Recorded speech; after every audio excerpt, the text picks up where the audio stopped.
Hello everyone, welcome to learning science. आज का हमारा टॉपिक है effect of magnetic field on semiconductor hall effect. Semiconductor पर magnetic field का क्या असर होता है, आज हम उसे पढ़ेंगे और उसको हम हॉल इफ़ेक्ट भी कहते हैं। सबसे पहले हम कॉपी पर न्यूमेरिकल करेंगे, फिर उसके बाद हम बुक में देखेंगे। तो बुक में दिया है हॉल इफ़ेक्ट। हॉल इफ़ेक्ट क्या होता है?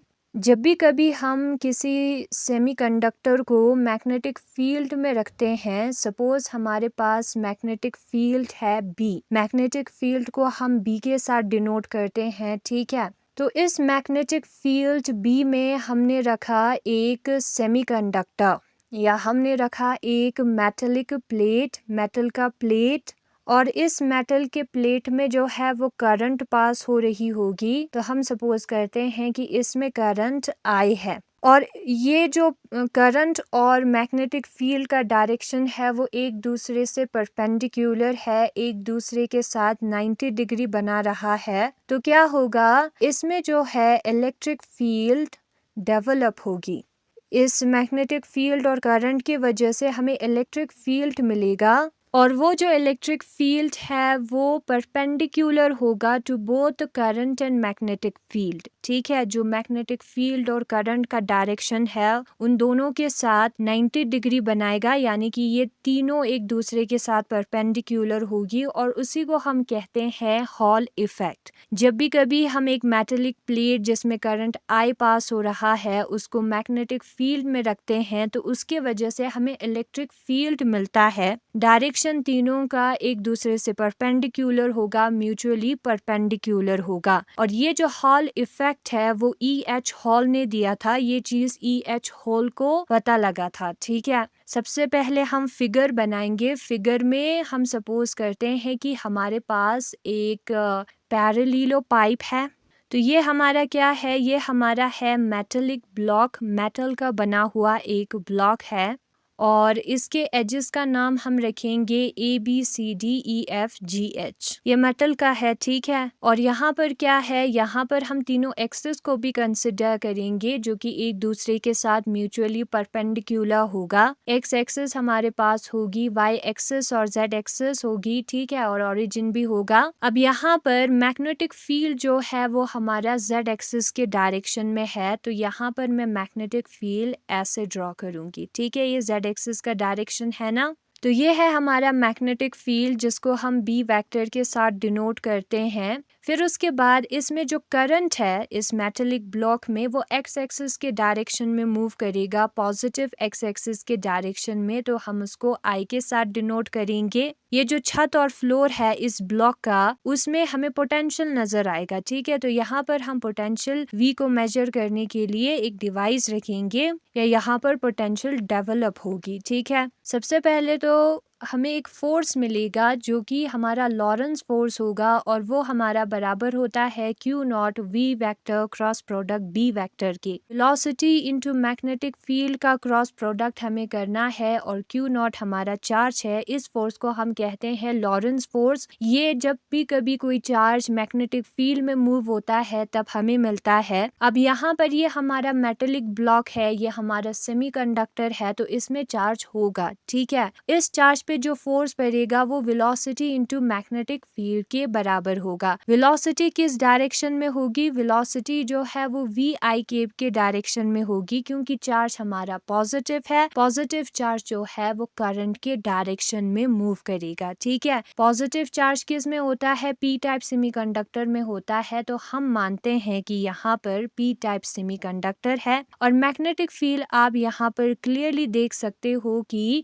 Z एक्सिस के डायरेक्शन में है। Z एक्सिस को हम यूनिट वेक्टर के केप के साथ डिनोट करते हैं, X एक्सिस को I वेक्टर के साथ और Y एक्सिस को J के वेक्टर के साथ। तो यहाँ पर हम K के वेक्टर लिखेंगे, B वेक्टर जो है वो B के केप के बराबर होगा। तो V वेक्टर की जगह पर हम VI केप लिख सकते हैं और B वेक्टर की जगह पर हम B के केप लिख सकते हैं। अब क्रॉस प्रोडक्ट जो है वो सिर्फ वेक्टर्स के बीच में होगा, तो V और B को हम बाहर निकाल देंगे। क्रॉस प्रोडक्ट में रखेंगे आई केप इंटू के केप। आई केप इंटू के केप जो है वो नेगेटिव ऑफ जे केप के बराबर होता है, क्योंकि के केप इंटू आई केप जो है वो जे केप के बराबर होता है। ये इसका रिवर्स है ना, उल्टा है ना, तो यहाँ पर नेगेटिव आएगा आई जे के, फिर आई जे के ऐसे आना चाहिए, के बाद हमें मिलना चाहिए आई। ठीक है, यहाँ पर उल्टा है, आई इंटू के है तो नेगेटिव ऑफ जे के आएगा तीसरा वाला वेक्टर।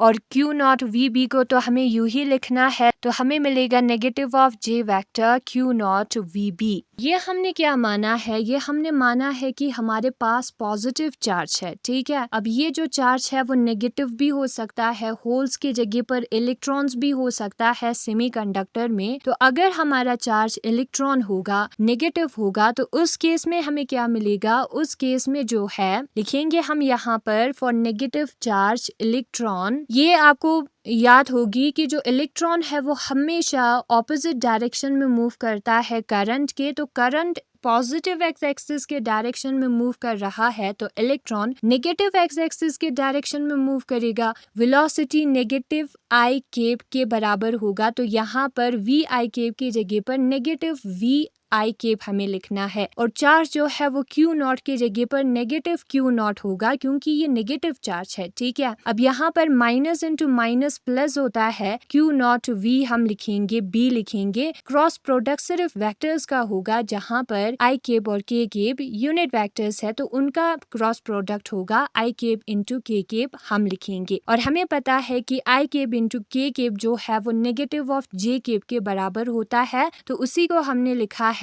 बाकी सारे टर्म्स सेम है। तो यहाँ पर हम क्लियरली देख सकते हैं फोर्स दोनों पर सेम है, पॉजिटिव चार्ज और नेगेटिव चार्ज, होल्स और इलेक्ट्रॉन्स दोनों पर। अब ये जो चार्ज कैरियर है हमारा, पॉजिटिव या नेगेटिव, वो ड्रिफ्ट करेगा, इस फोर्स की वजह से उसका डायरेक्शन चेंज होगा। ठीक है, और इसी ड्रिफ्टिंग ऑफ चार्जेस की वजह से हमें जो है इलेक्ट्रिक फील्ड मिलेगा, और यही इलेक्ट्रिक फील्ड हॉल को पता चला था और हॉल इफेक्ट हमें मिला। ठीक है, हॉल ने इस चीज को एक्सप्लेन किया। तो ट्रांसवर्स इलेक्ट्रिक फील्ड जो है, इस फोर्स की वजह से, चार्ज के ड्रिफ्टिंग नीचे जाने की वजह से क्या होगा, हमें इलेक्ट्रिक फील्ड मिलेगा। अब ये जो ड्रिफ्टिंग है चार्ज का, ड्रिफ्टिंग ऑफ चार्ज कैरियर, ये जो हमारा चार्ज कैरियर है उस पे फोर्स पड़ रही है, वो जो है उसी फोर्स के डायरेक्शन में मूव करेगा, नीचे की तरफ मूव करेगा। ये तभी स्टॉप होगा जब हमारा ये जो फोर्स है एफएम, जिसकी वजह से वो नीचे की तरफ मूव कर रहा है, वो इलेक्ट्रिक फील्ड के फोर्स के बराबर होगा। इलेक्ट्रिक फील्ड ऑपोजिट डायरेक्शन में सेटअप होगी। ठीक है, इलेक्ट्रिक फील्ड का फोर्स को हम ई इंटू क्यू नॉट करके रिप्रेजेंट करते हैं। तो दोनों फोर्सेस जो ऑपोजिट डायरेक्शन में है, वो जब इक्वल होगी तब ये चार्ज मूव करना बंद कर देगा। ठीक है, तो वही कंडीशन मैंने यहाँ पर लिखा है। अब हमें पता है कि जो चार्ज पे हमारा फोर्स पड़ता है वो negative J Q naught V B के बराबर है। अगर हम उसके डायरेक्शन को कंसिडर ना करें, नेगेटिव ऑफ जे केप को, तो क्यू नॉट वी बी के बराबर होगा। सिर्फ मैग्नीट्यूड को कंसिडर करें, क्यू नॉट कैंसिल हो जाएगा, दोनों साइड पे प्रेजेंट है, तो वी बी जो है वो हमारा ई एच के बराबर आएगा। और यही है इलेक्ट्रिक फील्ड जो हमें मिलता है। ठीक है, नाउ करंट डेंसिटी का फॉर्मूला क्या होता है, जो करंट डेंसिटी है हमारा J, वो हमारा बराबर होता है NeV के, जहाँ पर N जो है वो नंबर डेंसिटी है चार्ज का, E जो है वो चार्ज है, नंबर डेंसिटी ऑफ इलेक्ट्रॉन को रिप्रेजेंट करता है N, या कोई दूसरा चार्ज भी हो सकता है, V जो है वेलोसिटी है। तो दोनों का लेफ्ट हैंड साइड और राइट हैंड साइड का दोनों का यूनिट सेम होगा, तो फॉर्मूला जो है वो हमारा सही है। ठीक है, number density means number of electrons per unit volume n divided by v। E जो है वो चार्ज है, velocity means displacement upon time. अब यहाँ पर डिस्टेंस और वॉल्यूम जो है वो कैंसिल हो जाएगा, तो नीचे एरिया बचेगा। ठीक है, एरिया बचेगा क्योंकि डिस्टेंस को 3 टाइम जब हम करते हैं तब हमें वॉल्यूम मिलता है, तो एक डिस्टेंस कैंसिल हो गया, 2 डिस्टेंस बच गया। 2 डिस्टेंस का मतलब होता है एरिया, मीटर स्क्वायर होता है ना, तो एरिया बच जाएगा। और ये हमारा n इंटू ई क्या है, वो टोटल चार्ज है। चार्ज डिवाइडेड बाय टाइम क्या होता है, करंट, तो करंट अपॉन एरिया बच गया, लेंथ नहीं एरिया है, तो करंट पर यूनिट एरिया को हम कहते हैं चार्ज डेंसिटी। यूनिट सेम है तो हमारा जो फॉर्मूला है वो सही है। तो J जो है वो हमारा NeV के बराबर होगा, तो इससे हमें पता चला कि जो V है वो J डिवाइडेड बाय NE के बराबर है। ठीक है। ऊपर हमें एक इक्वेशन मिला था EH जो है वो VB के बराबर होता है। V का हमें यहाँ पर एक वैल्यू मिला है J/NE, उसी को पुट करना है यहाँ पर। तो EH जो है वो J/NE B के बराबर होगा ना। हम साइड चेंज करेंगे किसका, JB का, ठीक है। तो JB को अगर हम यहाँ पर डिवाइड में लाएंगे तो EH/JB जो है वो 1/NE के बराबर होगा, और ये दोनों टर्म जो है वो हमारा RH के बराबर है, जिसको हम होल कांस्टेंट कहते हैं। तो यही है हमारा न्यूमेरिकल। नाउ हम बुक में देखेंगे सेमीकंडक्टर पर मैग्नेटिक फील्ड का क्या असर होता है, उसको हम कहते हैं हॉल इफेक्ट। तो हॉल इफेक्ट ये कहता है कि जब करंट कैरिंग मेटल प्लेट को हम प्लेस करते हैं एक मैग्नेटिक फील्ड में acting perpendicular to the direction of the current, और ये जो मैग्नेटिक फील्ड है वो करंट से परपेंडिकुलर डायरेक्शन में होगा, then electric field is develop across the plate in the direction perpendicular to both magnetic field as well as current. तो electric field इसमें आएगा किस डायरेक्शन में, उस डायरेक्शन में जो कि परपेंडिकुलर होगा मैग्नेटिक फील्ड और करंट दोनों से। यानी कि अगर x एक्सिस में हमारा करंट है, z एक्सिस पर हमारा मैग्नेटिक फील्ड है, तो y एक्सिस में हमारा इलेक्ट्रिक फील्ड आएगा। और ये जो इफेक्ट है वो अमेरिकन फिजिसिस्ट E.H. हॉल ने 1879 में डिस्कवर्ड किया, उन्हें पता चला, ठीक है। अब यहाँ पर फिगर में जो है एक मेटेलिक ब्लॉक दिया है ABCDEFGH कैरिंग करंट I, और इस मेटेलिक ब्लॉक में करंट I जो है वो पास हो रहा है इन दी X डायरेक्शन। कौन से वाले डायरेक्शन में, X वाले डायरेक्शन में, and is subjected to a magnetic field in Z direction. और यहाँ पर एक मैग्नेटिक फील्ड भी पड़ता है, ठीक है। हमने दो मैग्नेट्स रखे होंगे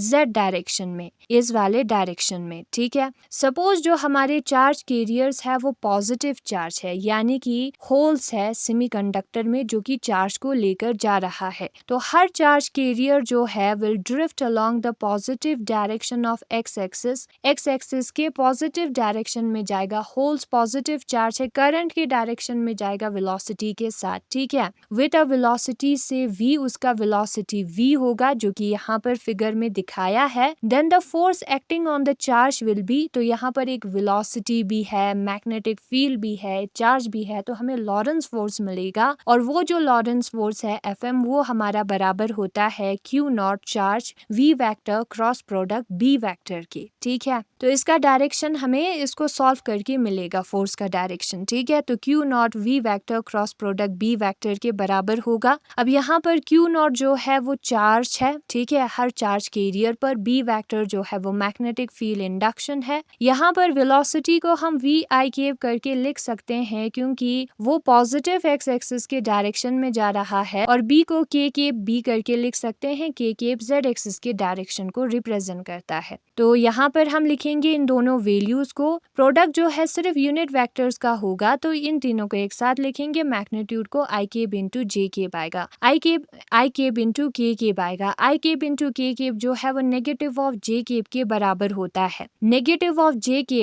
केप का मतलब होता है Y एक्सिस वाला डायरेक्शन, नेगेटिव का मतलब होता है नीचे की तरफ। तो यहाँ पर लिखा है कि जो पॉजिटिव चार्ज कैरियर है उसको magnetic force negative Y axis के डायरेक्शन में मिलेगा ना। अगर हमारा चार्ज कैरियर इलेक्ट्रॉन है, नेगेटिव चार्ज है, तो करंट जो है पॉजिटिव x एक्सिस के डायरेक्शन में जा रहा है, करंट के ऑपोजिट डायरेक्शन में हमेशा इलेक्ट्रॉन जाएगा, तो चार्ज कैरियर जो है वो नेगेटिव x एक्सिस के डायरेक्शन में जाएगा। तो यहाँ पर वेलोसिटी में चेंज आ जाएगा, ठीक है। वेलोसिटी में नेगेटिव ऑफ I केप होगा, I केप के जगह पर, जो कि नेगेटिव x एक्सिस को रिप्रेजेंट करता है, और चार्ज के जगह पर हम Q0 के जगह पर नेगेटिव Q0 लिखेंगे क्योंकि वो एक इलेक्ट्रॉन है। लॉरेंस फोर्स ऐसे हमें लिखना है, ऊपर से सेम है, यहाँ पर माइनस कैंसिल होके हमें नीचे के डायरेक्शन में क्या मिलता है, फोर्स मिलता है, नेगेटिव J केप हमें यहाँ पर भी मिलता है, जो कि कहता है कि इस चार्ज पर भी फोर्स नीचे के डायरेक्शन में पड़ेगी। तो इससे हमें पता चला कि जो इलेक्ट्रिक करंट है वो पॉजिटिव चार्ज कैरियर्स के वजह से हो या नेगेटिव चार्ज कैरियर्स के वजह से हो, फोर्स उस पे एक ही डायरेक्शन में पड़ेगा जो कि नीचे की तरफ होगा, नेगेटिव ऑफ Y एक्सिस की तरफ होगा, ठीक है। ये हमें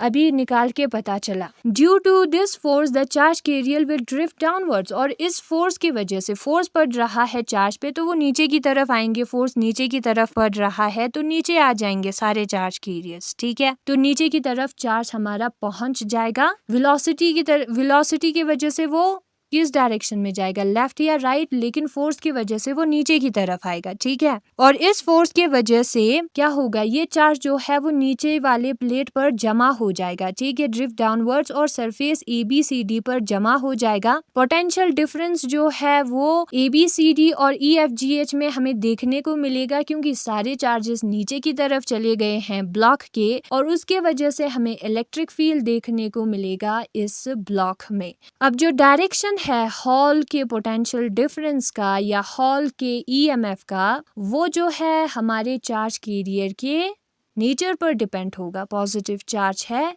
या नेगेटिव चार्ज है।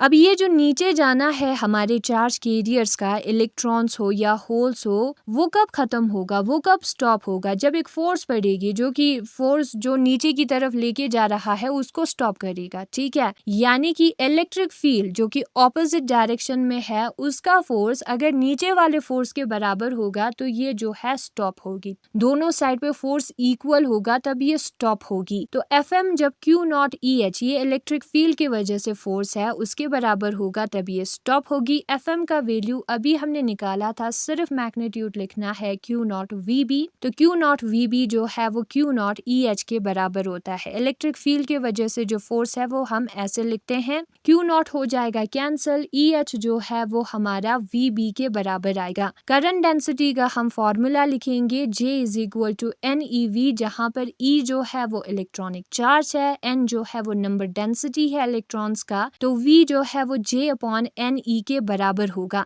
यहाँ पर वेलोसिटी का वैल्यू जो कि J/NE है उसको हम पुट करेंगे, इसका साइड चेंज करेंगे तो क्या होगा, EH/JB जो है वो 1/NE के बराबर होगा, और वो हमारा RH के बराबर है। ये दोनों टर्म इक्वल है और ये दोनों टर्म किसी और टर्म के इक्वल है जो कि है RH, और उस RH को हम कहते हैं हॉल कांस्टेंट। ठीक है, हॉल साइंटिस्ट का नाम है। It value depend upon number density of charge carriers. आप यहाँ पर देख सकते हो N है तो चार्ज कैरियर के नंबर डेंसिटी पर डिपेंड करेगा। हॉल इलेक्ट्रिक फील्ड पर current density per unit magnetic field को हम हॉल कांस्टेंट कह सकते हैं। इस फॉर्मूले से ये डेफिनेशन आया है। ठीक है, पर मींस डिवाइड। अब ये जो हॉल इफेक्ट है उसको हम नेचर ऑफ चार्ज कैरियर्स निकालने में या number density of charge carriers निकालने में या मैग्नेटिक इंडक्शन को मेजर करने में यूज कर सकते हैं। ठीक है, तो हॉल इफेक्ट को अगर हम यूज करेंगे नंबर डेंसिटी को निकालने के लिए तो ये आंसर सही देगा।